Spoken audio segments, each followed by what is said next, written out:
تو آپ نے اس وقت یہ معاملہ کیوں نہیں دیکھا؟ تو وہ فاروق قادر صاحب کہتے ہیں جی کہ ہم یہ سمجھتے رہے کہ یہ اسپیکر کے عہدے سے استعفیٰ دے چکے ہیں، چونکہ یہ بہت وزیر اعظم صاحب جو ہے نا وہ خود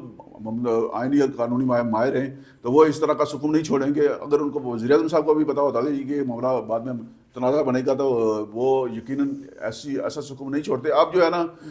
مبینہ طور پر اس حوالے سے اطلاعات یہ ہیں کہ اسمبلی کے ریکارڈ سے بہت ساری چیزیں واضح ہو چکی ہوئی ہیں، اور مطلب یہ معاملہ اہمیت اختیار کر گیا وزیر اعظم صاحب کو بھی اس بات کا علم ہو چکا ہے کہ وہ غیر آئینی طور پر اس منصب پر بیٹھے ہوئے ہیں۔ اخلاقی طور پر آپ نے کہا ہے کہ فاروق قادر صاحب نے ووٹ دیا تھا، فاروق قادر صاحب نے غلطی تسلیم کر لیا، اور وزیر اعظم صاحب کو بھی اخلاقی تقاضوں کے مطابق آئینی، صرف اخلاقی نہیں آئینی تقاضا بھی یہ ہے کہ وہ آپ اپنے عہدے سے استعفیٰ دے دیں۔ عدالت نے اگر اس کیس کی سماعت کی تو یقیناً آئین کے مطابق تو وزیر اعظم کا انتخاب درست نہیں ہوا ہے، اور عدالت بہتر سمجھتی ہے، قانون کے مطابق وہ جائزہ لے گی، ریکارڈ کا جائزہ لے گی، وہ جو بھی فیصلہ دے گی۔ فاروق قادر صاحب نے بھی کہا ہے، سب کو یہ تسلیم ہوگا۔ اب یہ تقریباً 3-4 مہینے سے یہ معاملہ جو ہے نا اس کو لٹکا رہنا جو مناسب نہیں ہے۔ آزاد کشمیر کی ہائی کورٹ کا، اعلیٰ عدلیہ کا بہت مقام ہے، بہت وقار ہے، لوگوں کا اعتماد ہے، اور لوگوں کی بہت ساری توقعات بھی وابستہ ہیں،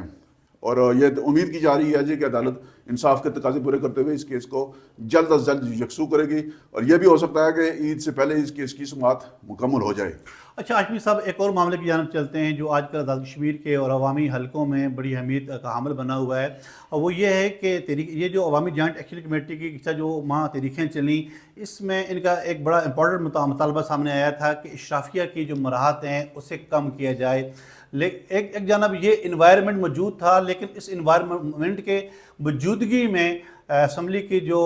کمیٹی ہے، فنانس کمیٹی، انہوں نے ممبران اسمبلی اور وزراء کی تنخواہوں میں بھرپور اضافہ کر دیا ہے، جس کے خلاف جو ہے عدالت عالیہ نے جو ہے حکم امتناعی جو ہے جاری کیا ہے۔ اس پہ تھوڑا ہمارے ناظرین کو بتائیے گا، اس پہ کیا پیش رفت ہوئی ہے؟ قانون صاحب، اسمبلی کی جو فنانس کمیٹی ہے وہ ممبران اسمبلی اور وزراء کی تنخواہوں میں اضافے کا اختیار نہیں رکھتی۔ اس کا تعلق پریولیجز ایکٹ سے ہے۔ قانون صاحب اسمبلی کے اندر جو ہے نا وہ ایک آرڈیننس، یہ قانونی و ضابطے کی کارروائی بتا رہے ہیں آپ، ٹھیک ہے؟ آئین جو ہے نا اس لیے یہ قانونی طور پر اس میں ترمیم کی ضرورت ہوگی، جو مراد کا جو متعلقہ ایکٹ ہے اس میں، لیکن یہ ایک راستہ تلاش کیا گیا تھا جی کہ چونکہ فنانس کمیٹی قانون جو اسمبلی کی ہے وہ اس کی سفارش کرے گی تو پھر آگے معاملہ آسان ہو جائے گا کہ شور نہیں پڑے گا، اور یہ سمجھ رہے ہیں کہ یہ ایک چور دروازہ استعمال کرنے کی کوشش کی گئی تھی، اور اس میں جو سفارشات سامنے آئی تھی جس کو اسمبلی کی کمیٹی نے جس سے 100% اتفاق کیا، کسی ممبر نے اس سے اختلاف نہیں کیا، اس میں ممبران اسمبلی کی تنخواہوں میں 1000 گنا اضافہ ہے، 45,000 سے بڑھا کر 4 لاکھ کرنے کی تجویز ہے، وزراء کی تنخواہیں جو ہے وہ 1.5 لاکھ سے بڑھا کر 9 لاکھ روپے کرنے کی تجویز ہے، اسی طرح مشیران اور اسپیکر، ڈپٹی اسپیکر کی تنخواہوں میں بھی بھاری اضافے کی جانب تجاویز ہیں۔ تو جو حکم امتناعی جاری ہوا ہے وہ اس کا اس معاملے سے ظاہر کوئی تعلق نہیں تھا، لیکن جو آپ کو پتہ ہے کہ جو کمیٹی کا اجلاس ہوتا ہے اس کے منٹس جاری ہوتے ہیں، منٹس جاری ہونے کے بعد اس کے بعد جو فیصلے ہوئے ہوتے ہیں اس کے نوٹیفیکیشن جاری ہوتے ہیں، پھر اس پر عمل درآمد ہوتا ہے، ان نوٹیفیکیشن کی روشنی میں عمل درآمد کیا جاتا ہے۔ یہ تقریباً 10 دن گزرنے کے باوجود اسمبلی کی جو فنانس کمیٹی کی میٹنگ ہوئی تھی اس کے منٹس جاری نہیں ہوئے، اور اس دوران موقع مل گیا، اور ایک خاتون ملازم ہے انیزا، انہوں نے ریٹ پٹیشن دائر کیا جی کہ انہوں نے بہت سارے لوگوں کی برات میں اضافہ کیا، ممبران اسمبلی اور وزراء کی برات میں بھی، اور اسمبلی کے بہت سارے ملازمین ہیں جن کو اضافی الاؤنسز دیے ہیں، وہ ملازم ہیں اسمبلی کے اندر، ان کا مطالبہ یہ ہے کہ میری پوسٹ بھی اپ گریڈ کی جائے، اور جب تک میری پوسٹ کا فیصلہ نہیں ہوتا اپ گریڈیشن کا، یہ جو فنانس کمیٹی کی اجلاس کی جو منٹس ہیں ان کا اجرا روکا جائے۔ اور عدالت نے ابتدائی سماعت کے بعد جو ہے نا وہ اسٹیٹس کو جاری کر دیا ہے، اور کمنٹس تبصرے کے لیے دونوں فریقوں کو 27 تاریخ کو طلب کیا۔ اب یہ ہے کہ اس کیس کی پہلے سماعت چیف جسٹس صاحب نے کی ہے، اور اگلی سماعت جو ہے وہ علیحدہ شاہین صاحب کریں گے، لیکن وہ عمرے پر گئے ہوئے ہیں تو وہ عید کے بعد یقیناً آئیں گے، تو یقیناً یہ جو مراد والا معاملہ ہے ممبران اسمبلی اور دیگر والا، یہ منٹس جو روکے گئے ہیں ان کی اس کیس کی سماعت عید کے بعد ہوگی۔ اچھا آپ یہ بتائیے گا کہ پوری اسمبلی میں کوئی ایسا باضمیر کوئی ممبر اسمبلی نہیں ہے جس نے اس عمل کو تنقید کا نشانہ بنایا ہو، جس سے یہ بات ثابت ہوتی ہے کہ اس معاملے میں ہمارے جتنے بھی پولیٹیشین ہیں، مہمان اسمبلی ہیں، اس کا تعلق خواہ کسی بھی سیاسی جماعت سے ہو، یہ ایک سیاسی کلب ہے، یہ اپنے مفادات کے لیے بالکل ایک پوائنٹ پہ یکجا ہو جاتے ہیں۔ تو ہمیں یہ بتائیے گا اپنا ہاشمی صاحب، آگے کیا ہوگا اس کا؟ یہ جو معاملہ ہے سماعت پر یقیناً اسمبلی اپنا ریکارڈ پیش کرے گی اور ایک خاتون کی حد تک کا معاملہ ہے، ان کی پوسٹ کی حد تک اپ گریڈیشن ہو بھی سکتی ہے اور عدالت کوئی ڈائریکشن بھی جاری کر سکتی ہے. یہ معاملہ زیادہ عرصہ رکنے والا نہیں ہے. اور جو جس طرح آپ نے فرمایا ہے کہ یہ سارے لوگ جو ہیں یہ مراد کے معاملے میں اکٹھے ہیں. اس وقت جو موجودہ اسمبلی ہے، اس اسمبلی کے اندر راجہ فاروق حیدر خان صاحب، سردار یعقوب صاحب، سردار عتیق صاحب جیسی جو ہے نا وہ بڑی شخصیات تو موجود ہیں، لیکن کوئی خالد ابراہیم موجود نہیں ہے. اس اسمبلی کو دیکھ کر جو ہے نا سردار خالد ابراہیم صاحب کی یاد جو ہے نا وہ بار بار آتی ہے جی کہ کتنے باکردار لوگ تھے. وہ مراد تو دور کی بات ہے، وہ تو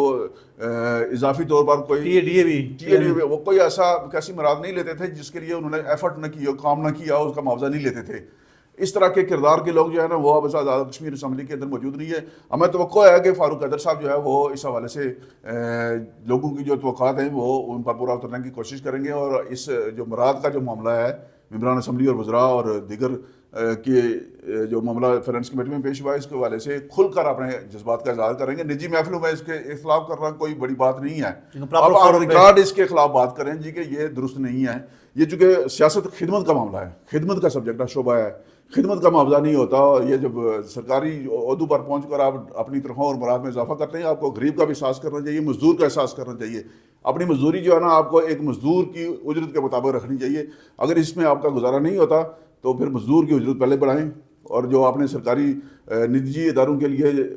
جو ماہانہ تنخواہ کم از کم مقرر کی ہے اس پر عمل درآمد کروائیں، اور اس کے بعد پھر آپ اس میں گزارا کر کے دکھائیں جی کہ ہمارا گزارا ہو رہا ہے تو مزدور کا گزارا بھی ہو جائے گا. یہ بات آپ نے ٹھیک کی کہ موجودہ انوائرمنٹ میں سابق وہ جو ہمارے ممبر اسمبلی تھے محترم خالد ابراہیم مرحوم، ان کی یاد بالکل آئی. یقیناً وہ لوگ اب ہاشمی صاحب اور وہ کردار گئی رتوں کے ہم سفر ہو گئے. اب جب آگے چلتے ہیں، یہ بتائیے گا کہ مسلم لیگ نون آزاد کشمیر کے اندر اس وقت کیا کھچڑی پک رہی ہے، اور مسلم لیگ نون آزاد کشمیر کے جو صدر ہیں شاہ غلام قادر صاحب وہ آج کل کن پرسرار سیاسی سرگرمیوں میں مصروف ہیں، ذرا بتائیے گا. یہ تو آپ کو اچھی طرح علم ہے کہ مسلم لیگ نون اور مسلم کانفرنس کے اتحاد کی باتیں جو ہیں وہ چلتی رہی ہیں. یہ معاملہ ختم نہیں ہوا، یہ بظاہر ختم ہوا ہے، لیکن اندر خانہ اس پر سرگرمیاں سنجیدہ کاوشیں شروع ہیں، جاری ہیں. ایک ملاقات ہوئی تھی رانا ثناء اللہ کے ساتھ سردار عتیق صاحب کی مقتدرہ کی میزبانی میں. اس ملاقات کے فالو اپ میں جو ہے نا وہ رانا ثناء اللہ کے ساتھ سردار عتیق صاحب کی ملاقات ہو چکی ہے، اور اب سیٹ ایڈجسٹمنٹ کے حوالے سے جو ہے تو فارمولہ زیر کار ہے جس پر مشاورت جاری ہے. اسی صورتحال کا مد نظر رکھتے ہوئے صدر مسلم لیگ نون آزاد کشمیر شاہ غلام قادر صاحب جو ہیں انہوں نے وزیر اعظم پاکستان شہباز شریف صاحب کو ایک خط لکھا ہے جس میں حکومت آزاد کشمیر کے لیکن یہ خط جو ہے منظر عام پہ نہیں آیا ہاشمی صاحب. دیکھیں یہ شاہ غلام قادر صاحب جو ہے نا وہ جو چیز ان کے اپنے مفاد میں ہوتی ہے وہ اس کی اتنی تشہیر نہیں کرتے، جو حکومت کے خلاف جاتی ہے اس کی تشہیر کرتے ہیں. یہ ملی بھگت ہے، یہ توجہ اٹھانے کی کوشش ہوتی ہے. جو انہوں نے خط لکھا ہے حکومت آزاد کشمیر کے حوالے سے، لیکن حکومت آزاد کشمیر کو اس وقت سب سے بڑی سپورٹ جو ہے وہ شاہ غلام قادر صاحب کی ہی موجود ہے. اسی کی وجہ سے یہ حکومت موجود ہے، قائم ہے. اور میں سمجھتا ہوں کہ مسلم لیگ نون کے اندر جو کھچڑی پک رہی ہے یہ کسی بڑے تقسیم اور خرابی اور تصادم کی طرف جائے گی، کیونکہ حالات اندرون خانہ اچھے نہیں ہیں. بہت شکریہ جناب جاوید اقبال ہاشمی صاحب. ناظرین آج آپ نے ہمارا پروگرام دیکھا. آج ہم اپنے پروگرام میں بہت اہم موضوعات کو زیر بحث لایا. اگلے پروگرام میں پھر حاضر ہوں گے. ہمیں دیجیے اجازت. اللہ حافظ.